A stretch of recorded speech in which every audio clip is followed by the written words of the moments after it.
ये हमारा लेना देना नहीं है, आप टिप्पणी मत करिए। फिर भी मैंने आवाज उठाई तो उन्होंने मेरे खिलाफ political vendetta, misuse of power के तहत इन्होंने मेरे खिलाफ एफआईआर दर्ज। मुकदमे मर्दों पे होते हैं और होना भी चाहिए, कोई तकलीफ नहीं। मुकदमे से हम नहीं डरते, मुकदमे से हम नहीं चुकते। सत्य के लिए तो हम लड़ेंगे और सत्य के लिए मुकदमा होता है। ओटाराम जी 100 मुकदमे करो, ना ये तेजराज सोलंकी डरेगा और माली समाज इनको कैसे जवाब देना, तो वो तो आप आने वाले समय में देखिए। दो जातियों को लड़ाने का ओटाराम जी ने काम किया। अगर आप एफआईआर पढ़ेंगे, एफआईआर में क्या लिखा है? मेरा नाम लिखा है तेजराज सोलंकी और मेरे पिताजी का नाम पीछे और मेरे घर का एड्रेस। नीचे क्या लिखा है? एक व्यक्ति का नाम, जो देवासी समाज से एक व्यक्ति का नाम, और फिर लिखा है नव प्रगना रबारी। अगर मैं नॉन परफॉर्मिंग होता तो 3 स्टेट प्रेसिडेंट के अंदर काम नहीं करता। एक स्टेट प्रेसिडेंट से दूसरा स्टेट प्रेसिडेंट जब बन के आते हैं तो कार्यकारिणी चेंज हो, दूसरे लोगों को भी मौका दिया जाता है। मैं कंटिन्यूस तीनों स्टेट प्रेसिडेंट के अंदर काम कर रहा हूँ। तो मैं काम कर रहा हूँ इसीलिए तो वो चाहते हैं कि ये हमारे टीम में रहे, काम करे, ये बीजेपी के लिए काम करे। तो मैं कंटिन्यूसली काम इसीलिए कर रहा हूँ क्योंकि आई एम परफॉर्मिंग। और आपके लिए या जो भी लोग इसके पीछे हैं, ये एक जमीन का टुकड़ा हो सकता है, ये बिल्कुल एक सौदेबाजी हो सकती है कि ये जमीन का टुकड़ा है, लेकिन इन 4 पंचायत 12 गांव के लिए ये जमीन का टुकड़ा नहीं है। ये इनकी माँ है और इनकी माँ की हिफाजत, ये धरती माँ की हिफाजत इनको करना आता है। इसलिए आज ये परेशान रिपोर्ट पहुंचती है, सीएम साहब को भी लेना चाहिए, पीएम साहब की टीम तक भी पहुंचाना चाहिए कि उस समय की सिरोही की जिला की टीम मोदी जी के खिलाफ था। लेकिन मामला ये था कि लुम्बाराम जी एक भागने वाला नेता है, वो ये बंद कमरे में बैठने वाला नहीं है। जो मैंने उनके साथ काम किया 5-6 साल देखा, वो सुबह 6 बजे उठ के फील्ड में चले जाएंगे, फिर रात को आएंगे, तो वो हर छोटी बड़ी बात मुद्दा के लिए जनता के बीच में चले जाते हैं। ओटाराम जी का वैसा नहीं है, ओटाराम जी का है कुर्सी वगैरह। जब आप इन्हीं लोगों की वजह से जीत के आते हो, इन लोगों की जमीन है, यहाँ इनके पूछते, इनके दादा परदादा, इनके पिता यहाँ हल चलाते थे, यहाँ रहते थे। या कोई उस और समय के हमारे जिला अध्यक्ष थे नारायण पुरोहित जी और प्रदेश अध्यक्ष थे सतीश पुरोहित। गुटबाजी तो चलती रहती है, लेकिन लुम्बाराम जी के समय में जबरदस्त तरीके से गुटबाजी हुई।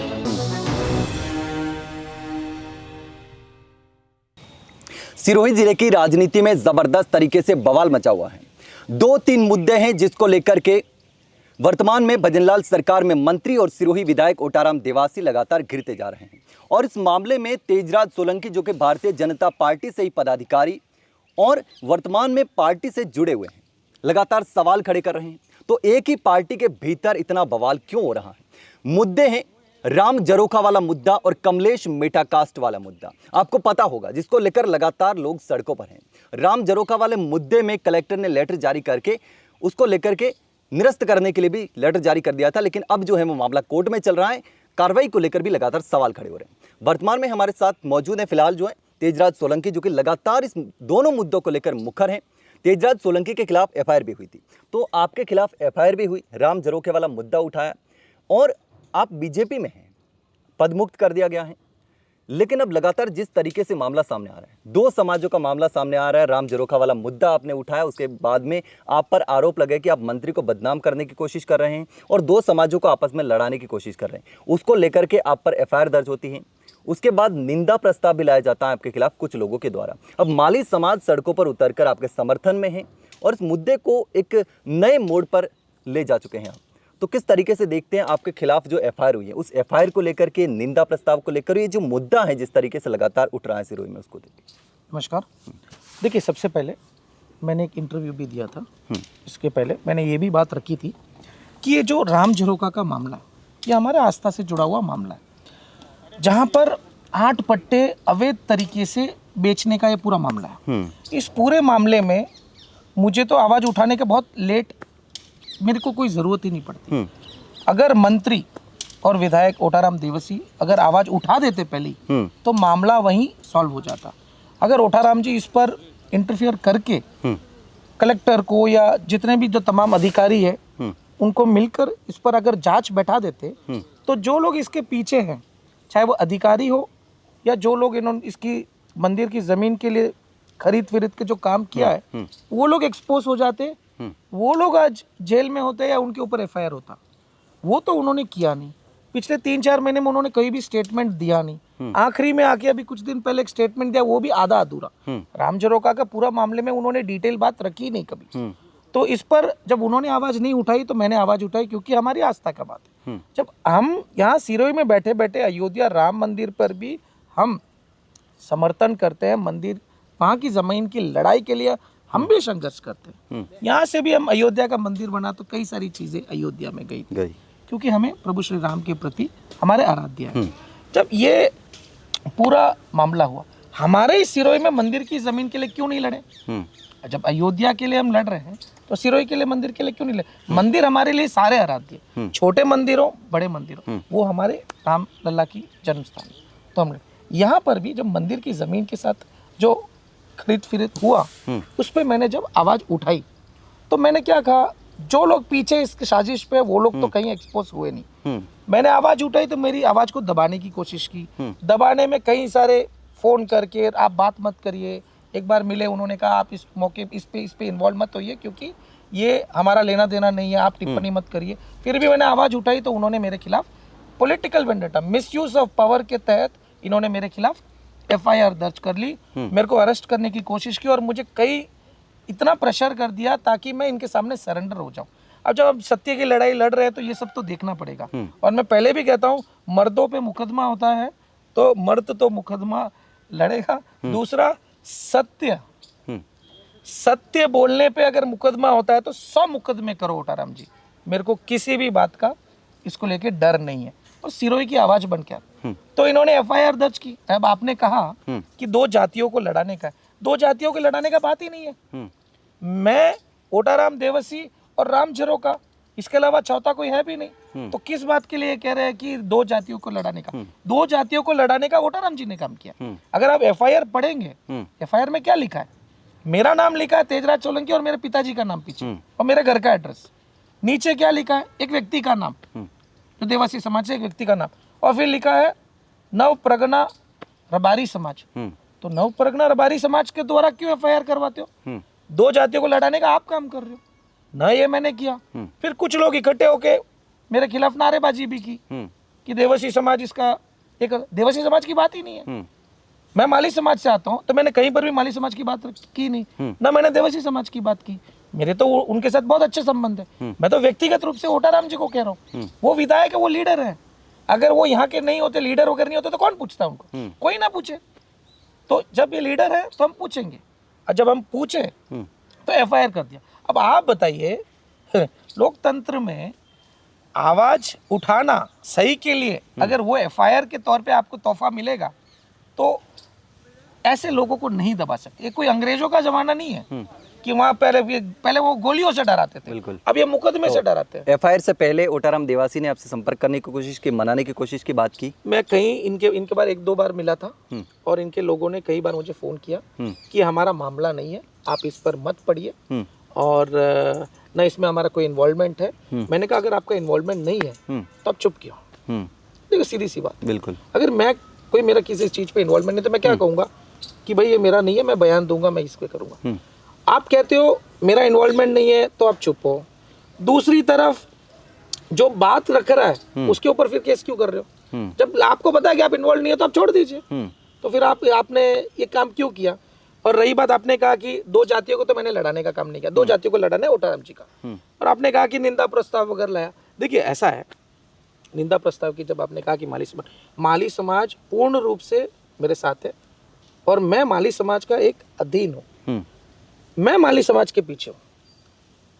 माली समाज आज बढ़ चढ़कर जगह जगह से विरोध किया ओटाराम जी का, वो व्यक्तिगत ओटाराम जी का विरोध किया, वो कोई रबारी समाज या बीजेपी को लेके नहीं किया। आप देखोगे उन्होंने स्पष्ट रूप से ओटाराम देवसी ने जो गलत तरीके से पॉलिटिकल वेंडेटा को देखते हुए, मिसयूज ऑफ पावर को देखते हुए मेरे खिलाफ FIR की, उसका विरोध किया। अब रही बात, आपने कहा निंदा प्रस्ताव। अब वो निंदा प्रस्ताव ऐसा है, एक वेलफेयर सोसाइटी जो एसोसिएशन है माली समाज का, तो उसमें कुछ लोग हैं जिसमें 3 लोगों का जो बात आई कि उन्होंने मेरे खिलाफ निंदा प्रस्ताव लाया। देखिए समाज का बात है, हमारे भाई लोग ही है, ये चीज मैं पब्लिकली इस डोमेन पे इस पे चर्चा नहीं करना चाहता हूँ क्योंकि क्या है, ये हमारा जाजम पे बैठ के हम इसको सॉल्व करेंगे। लेकिन उनकी भी प्रेशर है, उन्होंने कहा कि हमारे ऊपर भी दबाव है क्योंकि ओटाराम जी का इन पे प्रेशर था कि आप निंदा प्रस्ताव लाओ, नहीं तो आगे चुनाव में दिक्कतें हो सकती है।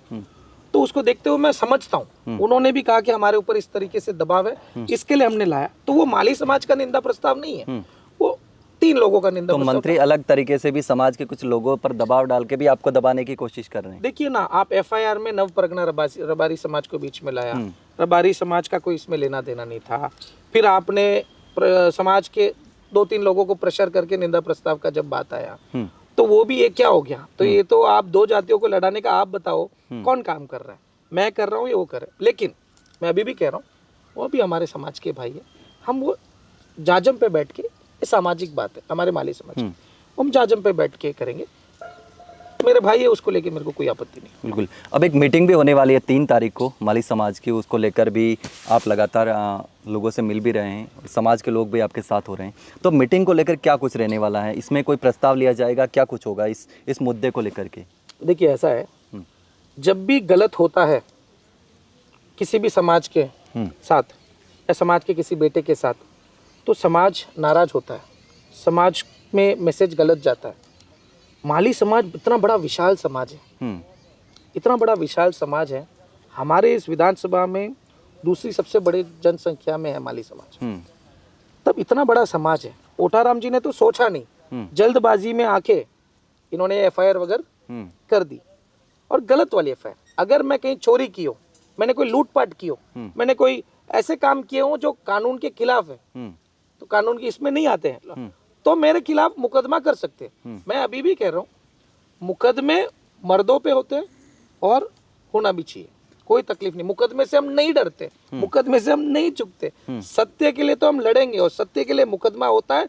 ओटाराम जी 100 मुकदमे करो, ना ये तेजराज सोलंकी डरेगा, और माली समाज इनको कैसे जवाब देना तो वो तो आप आने वाले समय में देखेंगे। लेकिन माली समाज का ये 3 तारीख की बैठक का ऐसा है, समाज में एक बहुत बड़ा नेगेटिव मैसेज गया ओटाराम जी के विरुद्ध कि यार ओटाराम जी को इतना सहयोग किया माली समाज ने, इतना बड़ा वोटर है बीजेपी का, आपने 2 मिनट सोचा नहीं, आपके पर्सनल स्वार्थ को लेते हुए आपने मेरे खिलाफ एफआईआर की, ये गलत वाली एफआईआर की, इसकी पूरी माली समाज घोर निंदा भी कर रहा है। तो एक समाज में बैठक रखी है जिसमें विचार विमर्श करेंगे और ओटाराम जी के प्रति जो नाराजगी है वो व्यक्त करेंगे। जी बिल्कुल, जैसा कि आपने कहा कि विधानसभा में मेघवाल समाज के बाद में सबसे ज़्यादा जो पॉपुलेशन है वो माली समाज की है। तो अब जिस तरीके से ये मुद्दा उठा है, ये कहीं ना कहीं बीजेपी के लिए भी नुकसानदायक होगा, क्योंकि अब माली समाज बड़ा वोट बैंक है, तो बीजेपी से जुड़ा हुआ है पूरा वोट बैंक। तो आने वाले पंचायती राज चुनाव में भी इसका असर देखने को मिल सकता है, बीजेपी का नुकसान हो सकता है एक मंत्री की वजह से जो मुद्दे को लेकर के उठ रहा है। देखिए, गलती की है तो गलती का परिणाम मिलेगा। Every action has a opposite and equal reaction. अब आप मुझे बताइए, उन्होंने गलत एफआईआर किया, अब गलत एफआईआर करके इतना बड़ा बवंडर मच गया पूरे जिले में, माली समाज बीजेपी से जुड़ा हुआ है। अब ओटाराम जी माली के किसी बेटे को गलत तरीके से अपराधी बनाएगा तो क्या माली समाज चुप बैठेगा?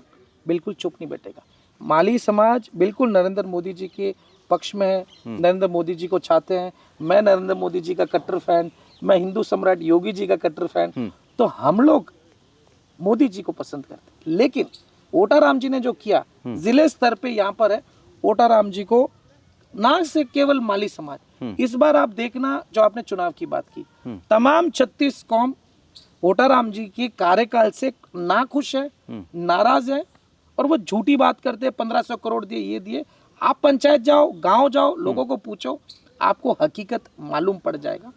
माली समाज तो नाराज है, 36 कौम भी ओटाराम जी के नाराजगी व्यक्त करेगा। एक सवाल ये भी आता है कि पहले आप निर्दलीय चुनाव लड़े थे, उसके बाद बीजेपी से जुड़े, बीजेपी से जुड़ने के कुछ समय बाद में अचानक से ओटाराम देवासी के खिलाफ आप मोर्चा खोल देते हैं। आपने इस टॉपिक को लेकर एक हैशटैग भी चलाया था, बाप बेटा पट्टा चोर। तो क्या ये कहीं से ये नहीं है, लोग ये भी आरोप लगा रहे हैं कि तेजराज सोलंकी अगली बार विधानसभा में चुनाव लड़ना चाहते हैं या ओटाराम देवासी के खिलाफ इसलिए बोल रहे हैं? देखिए ऐसा है, मैंने न तो ये बात सत्य है कि 2018 में मैंने चुनाव लड़ा, वो चुनाव लड़ने की स्थिति अलग थी, वो चुनाव लड़ने का मैसेज बहुत अलग था कि युवा नेतृत्व करने का ये था, और एक इवेंट को लेके था, जिस इवेंट में ओटाराम जी को आना था एक साइकिल प्रोग्राम के वितरण में, वो 3-4 घंटे बाद भी ना आ पाए और साइकिल वितरण के प्रोग्राम में ये फेल कराने की कोशिश की। ये मेरा सामाजिक था, वो नहीं कर पाए, वो नाराज़गी थी और कई सारे विषयों को लेके ये मैंने डिसाइड किया था कि मैं वो चुनाव लड़ूँ। मैंने चुनाव लड़ा एक लेकिन उसके बाद जब मैंने ओटाराम जी से, जब भारतीय जनता पार्टी, मैंने अभी भी कहा, नरेंद्र मोदी जी को देखते हुए, हिंदुत्व को देखते हुए मैंने पार्टी ज्वाइन करके मैंने ऐसा 5-6 साल में कोई ये नहीं बोलेगा कि तेजाब सोलंकी ने मेहनत नहीं की। तो आपको पार्टी में कौन लेके आया था, भोपा जी या कोई और, या आप अपनी इच्छा से आए? उस समय के हमारे जिला अध्यक्ष थे नारायण पुरोहित जी और प्रदेश अध्यक्ष थे सतीश पूनिया जी। तो उन्होंने कहा आप अच्छी बात रखते हो, बेबाकी से बात रखते हो, ऊर्जावान हो, मेहनत हो करते हो और एक सिरोही के एक यंग चैप की पूरी टीम में इसमें आते हो, तो why not you join BJP. उसको देखते हुए मैंने बीजेपी ज्वाइन की, बहुत सारी उमंग आशा से ज्वाइन की। 6 साल से मैंने काम किया। प्रवासी प्रकोष्ठ का जो पद था मेरा, जिसमें मैंने 3 अलग अलग प्रदेश अध्यक्ष के साथ काम किया, कई चुनाव लड़े, देश भर में दौरा किया, ओटाराम जी के लिए खूब मेहनत की। पूर्व विधायक संयम लोढ़ा एक सबसे बड़ी दीवार है, इट्स अ पावरफुल पॉलिटिशियन। उनके सामने लड़ना कोई आसान बात नहीं है। उनके सामने भी हमने मजबूती से लड़कर जितवाए। अब इतना कुछ करते हैं और फिर भी आके आप सिरोही का भला नहीं करें, हमारे लोगों को नकारते हो, हमारे लोगों का काम नहीं करते हो। हर तरीके से दिन दहाड़े इतनी चोरियां हो रही है। आप देखिए परसों अभी मांडवा में चोरी हुई, किसी के 2 तोला सोना चोरी हो गया, किसी की चांदी चोरी हो गई। एक झटके में 5-5, 7-7, 8-8 लाख रुपए की चोरियां हो रही है। इतनी चोरियां, लोगों का भी डर हो गया कि घर पे बैठे रहो, नहीं तो कोई आके चोरी करके चले जाएगा। बुजुर्गों को डर है कि कोई चोर आएगा, चोरी करने पे तो कोई हाथापाई होगी तो उनको जान माल का नुकसान है। आज डर क्यों है सिरोही में? देवनगरी सिरोही में किस बात का डर? ये क्या बांग्लादेश है? आप बताइए। देवनगरी सिरोही में शांति का, ये बहुत ही शांत वाला जिला, शांत इलाका है। यहाँ पर इतनी चोरियां हो रही है, ओटाराम जी कुछ नहीं कर रहे, हॉस्पिटल के लिए कुछ नहीं कर रहे, सड़क के गड्ढे एक दिन पहले भर रहे हैं, हाँ, और फिर झूठ पे झूठ बोल रहे हो, झूठी सानेश्वर महादेव जी की कसम खाते। अब कितना आप बताइए, हमारे आराध्य है, झूठी कसम खाते। या आप बोलिए मैंने काम नहीं किया, काम किया तो बताइए। आप झूठी शानेश्वर महादेव जी की कसम खाते, ये कब तक ये झूठ चलेगा? ये आज झूठ अभी खुल रहा है। तो मेरा ये मानना है, सिरोही जिले के जनता को जो वादे किए थे वो आज नहीं कर रहे हैं और उनके विरुद्ध जाके काम हो रहा है। इसके लिए मैं समझता हूँ कि इस पे लड़ना जरूरी था। आस्था की बात आपने कहा, 2000 के आने वाले विधानसभा चुनाव, देखिए अभी के तौर पे मैं भारतीय जनता पार्टी का एक कार्यकर्ता हूँ। अभी ये पूरे मामले के बाद मैं अभी प्रदेश अध्यक्ष जी से मिलूंगा, मुख्यमंत्री जी से मिलूंगा और भी हमारे कई तमाम पार्टी के लीडर से मिलूंगा, विचार विमर्श करूंगा। अभी तो कई सारे विषय पे बात रखनी है और सच की बात रखनी है। इन्होंने आधी अधूरी रिपोर्ट ऊपर पेश की, तो कहते हैं ना कि हाफ इंफॉर्मेशन इज डेंजरस, तो इन्होंने हाफ इंफॉर्मेशन पहुंचाई। तो मुझे अभी बात रखना है सही पक्ष में। वर्तमान की स्थिति में मेरे लिए मुद्दा राम झरोका रहेगा, कमलेश मेहता रहेगा, आदर्श सोसाइटी रहेगा, ये चोरियां हो रही है, ये हॉस्पिटल का, ये सारे मुद्दे रहेंगे।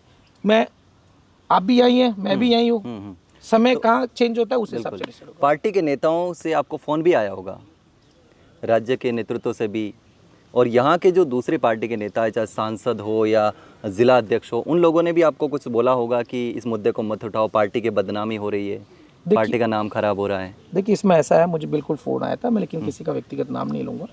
उन्होंने बहुत एक स्पष्ट रूप से कहा, आपने मुद्दा सही उठा रहे हो, इसमें गलत कुछ नहीं है, लेकिन कहीं ना कहीं पार्टी का नुकसान हो रहा है। हमने कहा पार्टी का नुकसान करने वाले विधायक है, मैं नहीं कर रहा हूँ। अगर आप ये काम कर ले, विधायक आप है, मंत्री आप है, मेरे पास तो कोई पावर नहीं है, मेरे पास तो कोई प्रोटोकॉल नहीं है, मैं तो एक अभी आम इंसान हूँ और एक भाजपा का कार्यकर्ता हूँ। आप जैसे नॉर्मल सिविलियन, मैं भी वैसे नॉर्मल हूँ, तो मैं आवाज उठा रहा हूँ। पावर आपके हाथ में है, सत्ता आपके हाथ में, आप कुछ नहीं कर रहे तो मैं उठा रहा हूँ। तो कई सारे पार्टी के पदाधिकारी ने कहा कि आप इसको थोड़ा शांति, मैंने कहा नहीं, बात अगर धर्म की आती है, आस्था की आएगी तो मैं रखूंगा, बिल्कुल हार्ड लाइन पे मैं रखूंगा, इस पे आप इन्वॉल्व मत होइए, या फिर आप इन्वॉल्व होके इसको ठीक करिए। ओटाराम देवासी वसुंधरा सरकार में पशुपालन मंत्री भी रहे थे और वर्तमान में भी राज्य मंत्री हैं। तो 2 बार मंत्री रहने के बाद आपका एक बयान भी सामने आया था कि अब Otaram Dewasi non performing assets हो गए हैं, एनपीए हो गए थे, तो उनको बाहर कर देना चाहिए। तो क्या सच में लगता है कि अब कुछ भी काम नहीं हो रहा है? विधायक का काम भी वह जिम्मेदारी रूप से नहीं कर रहे। जो आदमी अपना एमएलए का भी जो रिस्पॉन्सिबिलिटी नहीं कर सकता है, जनता की जन सुनवाई नहीं कर सकता है, गांव गांव नहीं जाता है, माला साफा की बात है, वाह वाही की बात है तो वहां तो जाते हैं, काम की बात आती है तो करते नहीं। अब विधायक का आदमी काम नहीं कर पाएगा तो उसे मंत्री किस बात का? तो मेरा ये मानना है कि मंत्रिमंडल में पावरफुल लोग जो मजबूती से काम करें और कुछ परिवर्तन डिफरेंस करके दिखाए, वैसे लोगों को मौका मिलना चाहिए। जब ये परफॉर्म नहीं कर रहे हटा देना चाहिए। ये बीजेपी के लिए भी अच्छा है, बिल्कुल हटना चाहिए। मेरा तो मानना है कि हटना चाहिए, बिल्कुल। जनता का भी है नहीं मांग। तो इसके बीच सवाल ये भी आता है कि आपको पार्टी ने पद मुक्त कर दिया, तो क्या आप भी काम नहीं कर रहे थे इसलिए पार्टी ने पद मुक्त कर देखो दिया? मैंने ये भी कहा था, मैं पार्टी से जो पद मुक्त, तो इन्होंने ये FIR वगैरह मामले में, राम झरोका के मामले में मैंने बात किया, उसको लेके किया। अगर मैं नॉन परफॉर्मिंग होता तो 3 स्टेट प्रेसिडेंट के अंदर काम नहीं करता। एक स्टेट प्रेसिडेंट से दूसरा स्टेट प्रेसिडेंट जब बन के आते हैं तो कार्यकारिणी चेंज होती है, दूसरे लोगों को भी मौका दिया जाता है। मैं कंटिन्यूस तीनों स्टेट प्रेसिडेंट के अंदर काम कर रहा हूँ, तो मैं काम कर रहा हूँ इसीलिए तो वो चाहते हैं कि ये हमारे टीम में रहे, काम करे, ये बीजेपी के लिए काम करे। तो मैं कंटिन्यूसली काम इसीलिए कर रहा हूँ क्योंकि आई एम परफॉर्मिंग। और जब मुझे पद मुक्त तो किया है तो मेरे परफॉर्मेंस को लेकर पद मुक्त नहीं किया, इन्होंने पद मुक्त केवल इसके लिए किया है, राम झरोका पे मैंने सत्य की आवाज रखी, तो ये जिला स्तर के नेताओं ने मिलकर ये काम किया। बिल्कुल। तो अब एक और जो सबसे बड़ा मुद्दा है, राम झरोखा के बाद में एक और आता है कमलेश मेटा कास्ट वाला। इसमें मंत्री पर सवाल खड़े हुए। जब मैं वहाँ पर गया था तो लोगों ने बोला कि सीएम से मिलवाया तो गया था हमको, लेकिन जब सीएम साहब आए तो बस इतना सा बोला कि आपकी ज़मीन जो बिला नामे है वो ज़मीन तो जाएगी, लेकिन आपकी ज़मीन नहीं जाएगी, आप चाहो तो कोर्ट जा सकते हो। अब मैंने उनको पूछा कि जो यहाँ से मंत्री हैं ओटाराम देवासी, उन्होंने लेटर भी लिखा था, तो वो बोले कि ये सिर्फ खाना पूर्ति हो रही है। जब इतने लोगों को नोटिस जारी किया गया यहाँ से पाबंद करने के लिए, तो कोई मंत्री, कोई पूछने के लिए नहीं गया, कोई नेता नहीं गया वहाँ पर। देखिए ऐसा है, कमलेश मेटा कास्ट के मामले में सबसे पहले मुझे एक छोटी सी बात बताइए। मैंने उनसे मिलाया, ओटाराम जी कह रहे हैं मैंने उनसे मिलाया, मैंने उनसे मिलाया। मिलाने के लिए तो क्या कोई रिश्तेदारी करवाने के लिए जा रहे हो क्या? आप मुझे बताइए, मिलवाने से क्या होता है? मिलवाने से नहीं है, काम होना चाहिए। अब आप मंत्री हो, अब उसमें भी देवासी समाज के ज्यादातर लोग हैं जिनकी जमीन जा रही है। देखिए वो लोग भी परेशान है। उन्होंने बोला कि हम तो भारतीय जनता पार्टी के कार्यकर्ता हैं, हमारे साथ ही ऐसे हो रहा है। देखिए 4 पंचायत 12 गांव, आबू पिंडवाड़ा विधानसभा, वहाँ के विधायक हमारे समाराम जी, सिरोही के विधायक भी है, राज्य मंत्री भी है, ठीक है। अब पूरे कमलेश मेटा कास्ट में एक माइनिंग सीमेंट कंपनी यहाँ आ रही है, ठीक है। करीबन 1500 से 1700 करोड़ रुपए का निवेश कर रहे हैं, जिन्होंने राजस्थान रिसर्जेंट या राइजिंग राजस्थान में उन्होंने ये बात भी बताई थी। अब कमलेश मेटा कास्ट का पूरा मामला है, ओटाराम जी कह रहे हैं कि किसी की जमीन नहीं जा रही, किसी का कोई SDM का लेटर नहीं आया, ना ADM का है, ना कलेक्टर का है, ना कोई अधिकारी आके नहीं बोला। जब वो कह रहे हैं तो आप खुद क्यों नहीं जा रहे? आप क्या इस 4 पंचायत 12 गांव का दौरा किया? नहीं किया। क्यों नहीं किया? आप उनको बुलाते हो जयपुर, जयपुर में बुला के उनका आप अपमान करके वापस भेज दिया। क्या आप कोर्ट जाओ तो जनता आपको क्यों देख रही है? क्या आपको टिकट लड़ना होता है तो क्या कोर्ट में जाके वोट मांगते हो? क्या आप जनता के बीच में जाके वोट मांगते हो? तो उनको कहते हो कोर्ट में जाए, तो कोर्ट में क्यों जाए?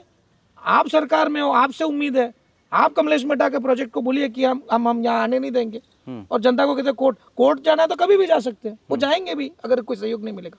देखिए ये नहीं कह सकते, अगर जनप्रतिनिधि कहता है कि आप कोर्ट जाइए, दुख की बात है, नहीं होना चाहिए, और जन सुनवाई कर नहीं रहे।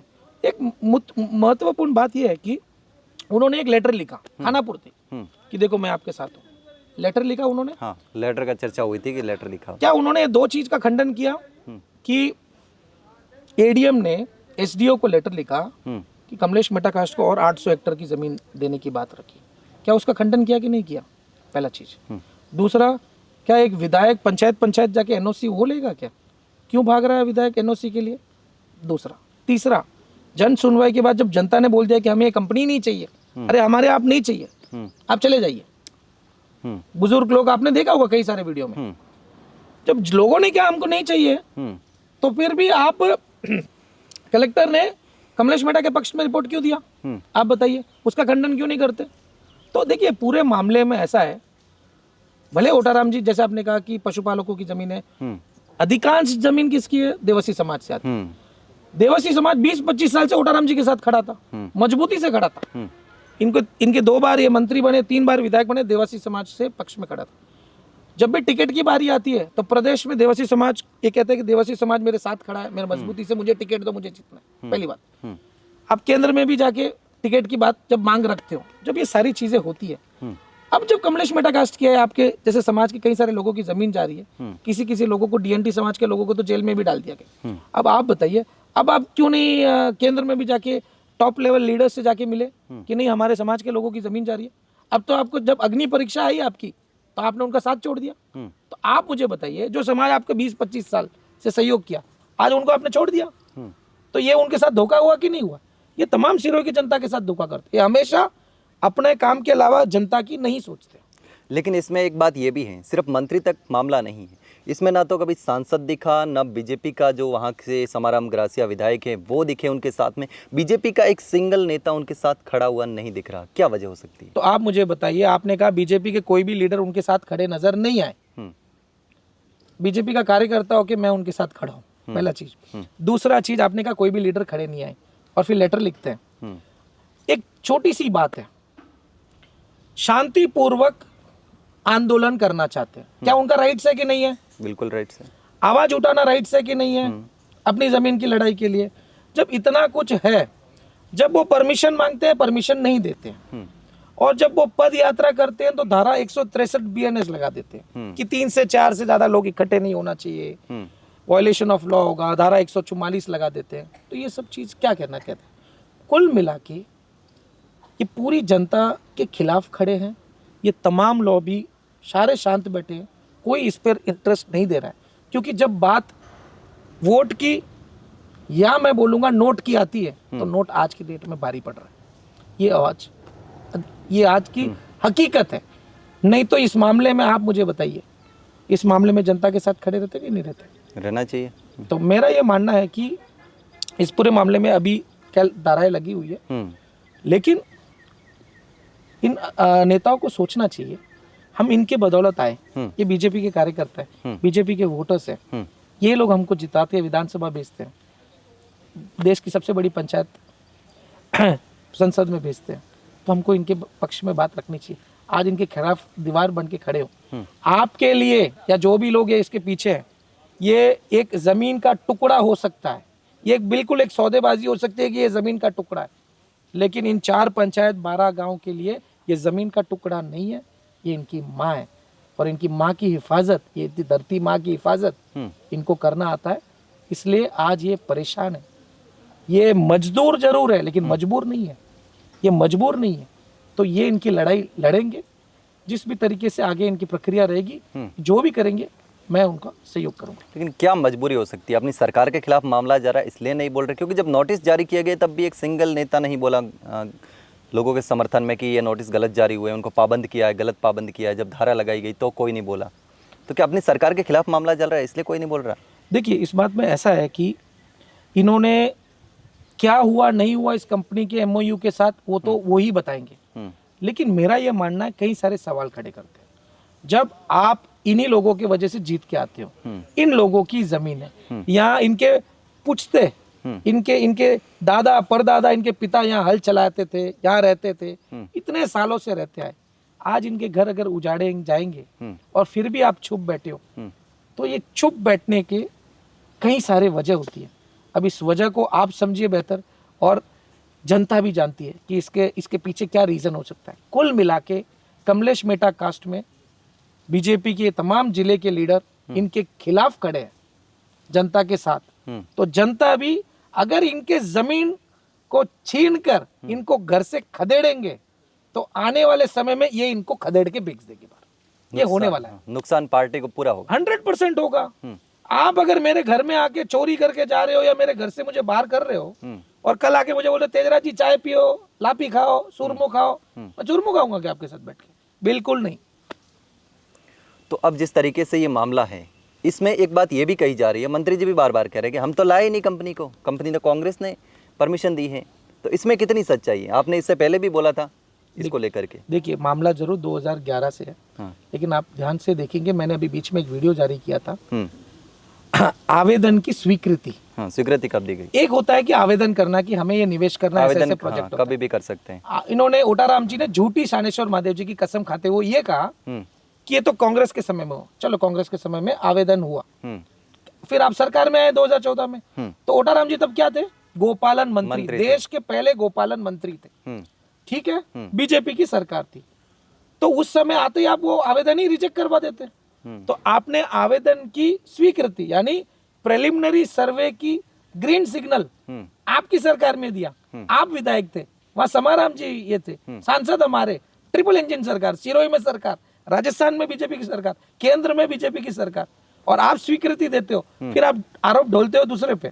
तो कुल मिला के झूठी कसम खा के लोगों को बौखलाना ये कर रहे हैं। ये ना तो किसान के साथ है, ना पशुपालकों के साथ है, ना किसी लोगों के साथ है। ये तो बस अपनी कुर्सी को लेके, अपनी मोह माया को लेके, अपने परिवार को किस तरीके से पार्टी में लाके आगे बढ़ाने का काम के अलावा zero performance, non performing asset है ओटाराम देवासी। तब भी तो इनको पता होगा कि सिरोही में अब परमिशन हम दिलवा रहे हैं तो इतना बड़ा मुद्दा हो सकता है, लोग बेघर हो जाएंगे। इनको उस समय भी पता होगा किस चीज को लेके ये कि लोग बेघर हो जाएंगे, हम परमिशन दे रहे हैं कंपनी को, क्योंकि उस समय मंत्री थे, गोपालन मंत्री थे, तो नॉलेज में तो होगा ही। बिल्कुल नॉलेज में है, नॉलेज में था, नॉलेज में अभी भी है। जब जनता की परवाह नहीं है, जनता यहाँ नहीं, जनता को ये जूती समझते हैं, तो वो आदमी फिर क्या सोचेगा कि पहले क्या था, अभी क्या और आगे क्या होने वाला है। तो जब आप जनता को ऐसा ट्रीटमेंट देंगे, जनता भी आपको जवाब देगी। वो तो आने वाला समय दिखाएगा। और अभी भी मैं कह रहा हूँ, आप कितनी भी धाराएं लगा दो, कुछ भी लगा दो, ऊपर वाला की जब धारा होती लगती है, ये पद परमानेंट नहीं है। भले ओटाराम जी आज विधायक है, मंत्री है, लेकिन ये परमानेंट नहीं रहता है। परिवर्तन, आज पद है, कल कुछ भी नहीं रहेगा, सारा छीन जाएगा।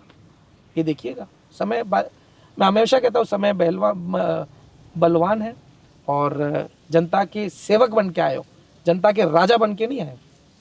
तो अब कमलेश मेटाकास्ट वाले मामले में आगे भी लड़ाई तो जारी रहने वाली है, तो आगे किस तरीके से आप जनता के साथ में खड़े रहेंगे? देखिए, अभी जब धाराएं लगी 8 फरवरी तक कि आप आंदोलन नहीं कर सकते, मेरा ये मानना है कि ये शायद कोर्ट में जाके राहत लेंगे, क्योंकि जब इनको जिले स्तर पे इनके हाथ में पावर है, तो इनको परमिशन नहीं दी जा रही।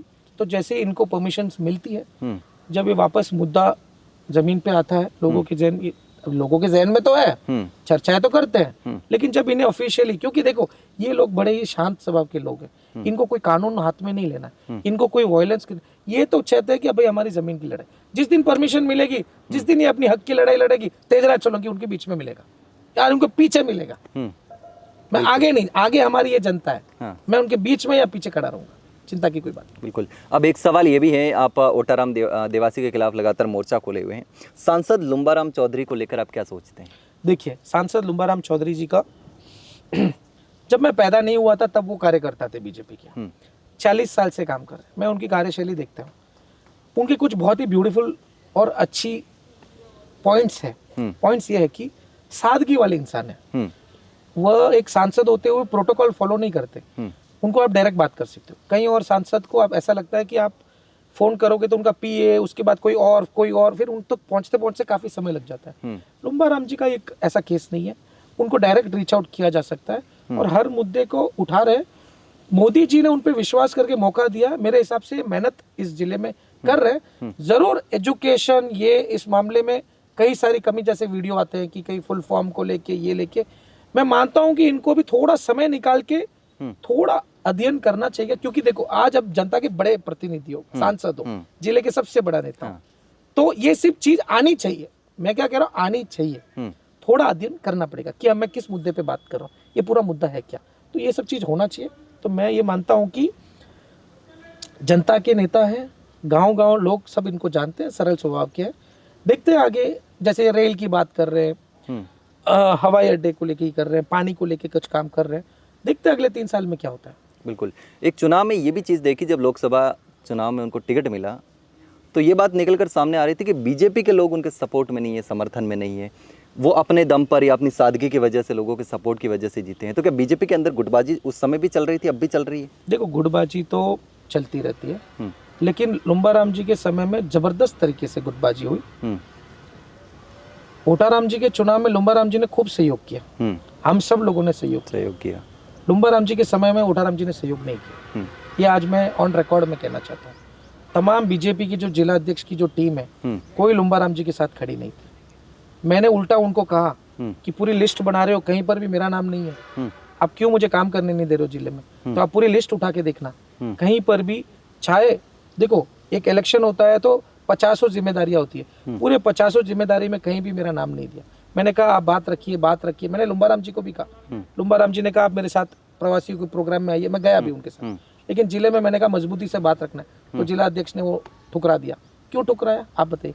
जो आदमी विधानसभा चुनाव में मजबूती से ओटाराम जी के सामने खड़ा होकर बात रखी, तो लोकसभा में उसको आगे आने क्यों नहीं दिया?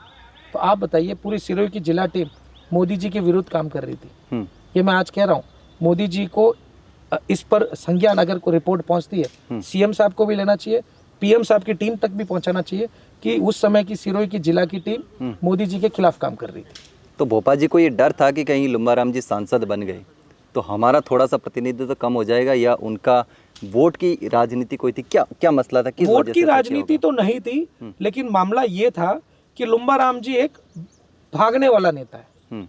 वो ये बंद कमरे में बैठने वाला नहीं है। जो मैंने उनके साथ काम किया 5-6 साल देखा, वो सुबह 6 बजे उठ के फील्ड में चले जाएंगे, फिर रात को आएंगे, तो वो हर छोटी बड़ी बात मुद्दा के लिए जनता के बीच में चले जाते हैं। ओटाराम जी का वैसा नहीं है। ओटाराम जी का है कुर्सी वगैरह शांति से बात। जैसे लोग कहते हैं कि तेजा जी क्या बीजेपी के खिलाफ हो? नहीं, मैं बीजेपी के खिलाफ नहीं हूँ, मैं ओटाराम जी के खिलाफ हूँ, क्योंकि जिनके पक्ष में काम किया वो आज काम नहीं कर रहे। सवाल क्यों नहीं करूँ मैं? और रही बात लुम्बाराम जी का, लुम्बाराम जी का प्लस फैक्टर ही है। मैं मानता हूँ, मैंने जैसे भी कहा, एजुकेशन वगैरह ये फैक्टर थोड़ा कमजोर है, उनको अध्ययन करना चाहिए और थोड़ा विस्तार रूप से काम करना चाहिए। लेकिन लुम्बाराम जी आ गए तो लुम्बाराम जी आज मजबूती से बात रख रहे हैं, मजबूती से सेंटर से चीजें अगर योजना ले आ जाएंगे तो ओटाराम जी कहीं ना कहीं फीके तो पड़ेंगे। तो कुल मिला के पूरा प्लान था कि लुम्बाराम जी हार जाए, लेकिन यहाँ शानेश्वर महादेव जी की कृपा रही। दूसरा, प्रधानमंत्री जी का चेहरा, कमल के फूल को इसको लेके, और इनकी सादगी, ये सारी चीजें और जनता का समर्थन। जनता का जब समर्थन आ जाता है तो सारे सिस्टम फेल हो जाते हैं। तो ये हुआ। बिल्कुल।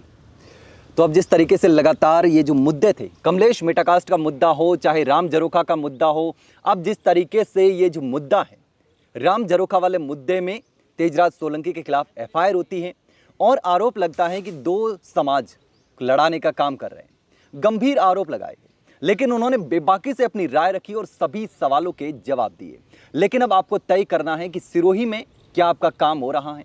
क्या सिरोही से विधायक जो ओटाराम देवासी हैं, वर्तमान में भजनलाल सरकार में राज्य मंत्री हैं, तो क्या आपकी जो उम्मीदें थी, जो उम्मीदें लेकर के आपने वोट दिया था, क्या वो आपके काम हो रहे हैं? आप बताइएगा कि वास्तविकता क्या है। क्या आपको लगता है कि जो तेजराज सोलंकी ने आरोप लगाए हैं और जो बातें कही हैं उनमें सच्चाई है?